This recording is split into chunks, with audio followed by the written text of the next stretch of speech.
So this is the Night Splint. I'm going to show you how to apply this to your foot. First, take off your shoe. Before starting the application, one thing you need to know is that this wedge is only going to be used if your doctor instructs you to use it. So for starting off, if your doctor is not instructing you to use the wedge, take it out. Just have a little Velcro on it. And you want to have your knee bent when you apply the Night Splint. So undo all the straps.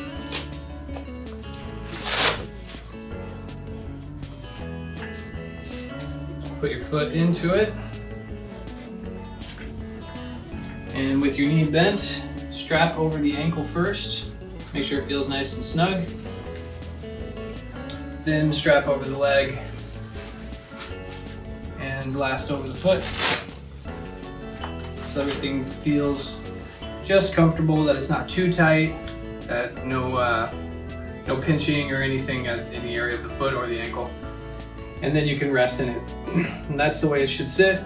There's nothing that needs to be pulled back or tighter by any means. You just sit in with this foot in it as it is.